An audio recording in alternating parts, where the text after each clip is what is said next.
नाम गॉडी है और ये पूरा सीरियल चिंपैंजी के ऊपर ही है। सीरियल में आज चिंपैंजी का यानी कि गॉडी का बर्थडे होता है और बर्थडे के दौरान एक बलून फट जाता है जिससे चिंपैंजी पूरी तरह से बेकाबू हो जाता है। वो आसपास के सभी लोगों के ऊपर हमला करके उन्हें मार देता है। ये देखकर ज्यूब जो कि एक चाइल्ड एक्टर है बहुत ज्यादा डर जाता है। वो अपने आप को टेबल के नीचे छुपा लेता है पर चिंपैंजी उसे वहां पर भी देख लेता है। वो उसकी तरफ बढ़ता है पर वो उसे कुछ नहीं करता बल्कि उससे हेलो करता है क्योंकि अब वो अपनी सेंसेस में वापस आ चुका है। पर तभी वहां पर एक आदमी आता है और उसे मार देता है क्योंकि उसने यहाँ पर कई बेगुनाह लोगों को मार दिया होता है। कहानी आती है प्रेजेंट में यानी कि साल 2022 में। यहाँ पर हमें ओजे और उसके पिता को दिखाया जाता है जो घोड़े पालते हैं। दरअसल ये शूटिंग में घोड़ों को प्रोवाइड करते हैं और एक दिन ओजे के पिता जब घोड़े के ऊपर राइड कर रहे होते हैं तभी आसमान में बादल के ऊपर से कुछ आवाज आती है जिसके बाद ऊपर से कुछ चीजें गिरती है जिनमें कुछ सिक्के भी होते हैं और एक सिक्का उसके पिता के सर के आर पार हो जाता है जिससे उनकी मृत्यु हो जाती है। और सवाल तो ये उठता है कि जिस सिक्के से उसके पिता की मृत्यु हुई वो आया कहाँ से।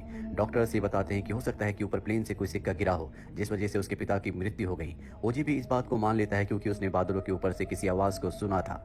और अब 6 महीने बीत जाते हैं। यहाँ ओजे अपने घोड़े को एक कमर्शियल शूट के लिए लाया होता है। शूट से पहले ओजे की बहन जो यहाँ पर होती है वो सबको बताती है कि इस दुनिया की जो पहली मोशन पिक्चर थी जिसमें एक आदमी घोड़े के ऊपर राइड कर रहा था, घोड़े को राइड करने वाले मेरे परदादा थे। और अब शूट शुरू हो जाता है जहाँ पर शूट शुरू होने के बाद ओजे का जो घोड़ा होता है वो बेकाबू हो जाता है जिससे सब के सब एक्टर्स डर जाते हैं। वो उस घोड़े के साथ काम करने से मना कर देते हैं जिसके बाद ओजे को कहा जाता है कि यहाँ पर सभी एक्टर्स को लगता है कि तुम अपने घोड़े को काबू नहीं कर सकते, इसीलिए ओजे को प्रोजेक्ट से निकाल दिया जाता है। इससे ओजे को बहुत दुख होता है क्योंकि ये उसका खानदानी काम था। उसके पिता इस काम को बहुत अच्छे से किया करते थे।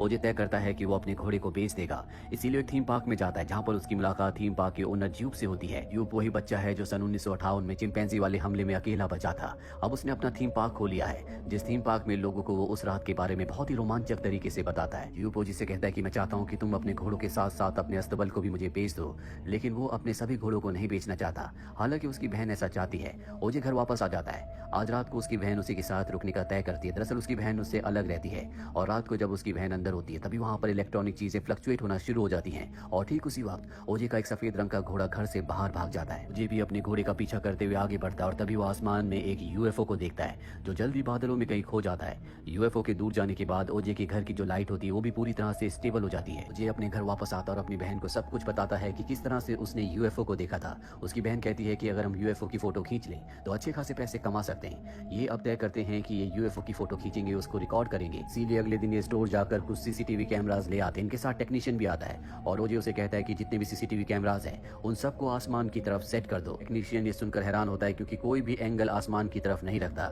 इसीलिए वो इनके कैमरास को आसमान की तरफ सेट तो कर देता है लेकिन साथ ही वो कैमरास का एक्सेस अपने पास भी रखता है, यानी कि वो अपने ऑफिस से ही कैमरास में जो कुछ भी रिकॉर्ड होगा उसे आसानी से देख सकता है। अब रात होती है और ओजे एक बार फिर से यूएफओ का इंतजार करता है। यूएफओ उसके घर के पास तो आता है लेकिन जैसे यूएफओ उसके सीसीटीवी कैमरास के पास आता है वो अपने आप ही बंद हो जाते हैं। दरअसल जब भी यूएफओ किसी भी इलेक्ट्रॉनिक डिवाइस के आसपास होता है तो वो इलेक्ट्रॉनिक डिवाइसेस पूरी तरह से बंद हो जाते हैं और अब ये बात ओजे और उसकी बहन को पता चल चुकी है। और इनका एक कैमरा अब भी काम कर रहा होता है जो इन्होंने घर से दूर लगवाया था, पर उसके ऊपर एक कीड़ा आकर बैठ जाता है, इसीलिए साफ साफ वो कुछ भी रिकॉर्ड नहीं करता। टेक्नीशियन भी अपने घर से सब कुछ देख रहा होता है, इसीलिए अगले दिन वो ओजे के पास आता है और उसकी वीडियो रिकॉर्डिंग फुटेज को चेक करता है और बताता है कि आसमान में सभी बादल मूव कर रहे हैं लेकिन एक बादल पिछले कई घंटों से एक ही जगह पर है, जिसका मतलब ये है कि वो यूएफओ उसी बादल के पीछे छुपा रहता है। ये बादल पिछले कई महीनों से यहाँ पर है। और अब ओजे की बहन कहती है क्या हम इस यूएफओ की सच्चाई इस बादल से दुनिया को नहीं बता सकते।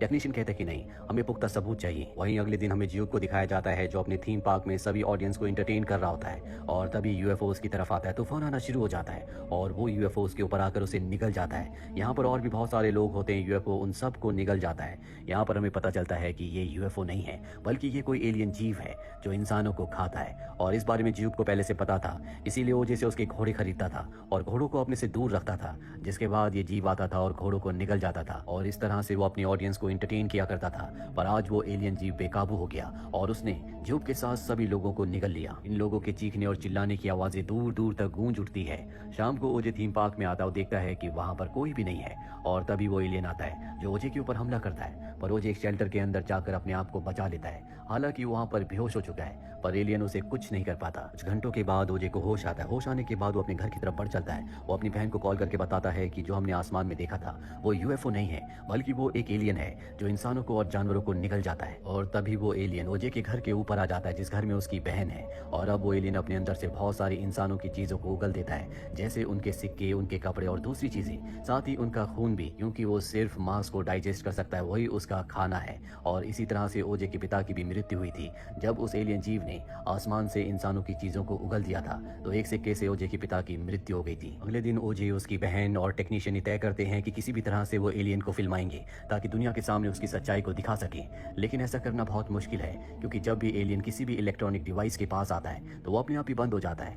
इसके लिए वो एक वाइल्ड लाइफ फोटोग्राफर के पास जाते हैं, जिसके पास एक हाथ से घुमाने वाला कैमरा होता है। ये उस फोटोग्राफर को सब कुछ बताते हैं, लेकिन वो इनकी बातों पर विश्वास नहीं करता।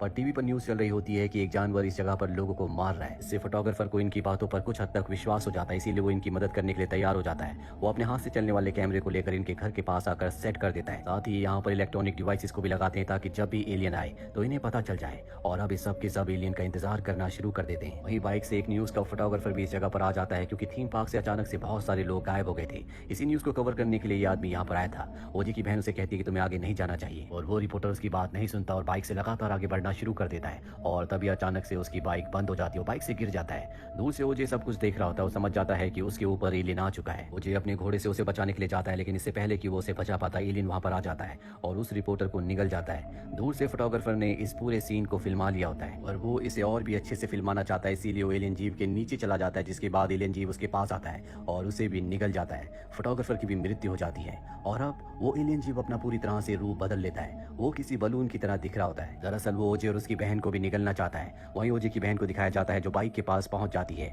और अब क्योंकि वो एलियन बाइक से दूर है इसीलिए बाइक स्टार्ट हो जाती है। ओजे की बहन बाइक को लेकर सीधा थीम पार्क में जाती है, जहां पर वो एक बच्चे के बलून वाले गुब्बारे को, जो बहुत बड़ा होता है, उसे हवा में उड़ा देती है। एलियन उस गुब्बारे को इंसान समझता है, इसीलिए उसके ऊपर आकर वो उसे पूरा का पूरा निगल जाता है। और ठीक इसी वक्त ओजे की बहन एनालॉग कैमरा से इस फोटो को खींच लेती है। अब क्योंकि उस गुब्बारे के अंदर, जो कि इंसानी रूप में था, हीलियम गैस होती है, वो ब्लास्ट हो जाता है, जिससे उस एलियन का अंत हो जाता है। ओजे की बहन अब बहुत संतुष्ट है, क्योंकि उसने एलियन का खात्मा कर दिया।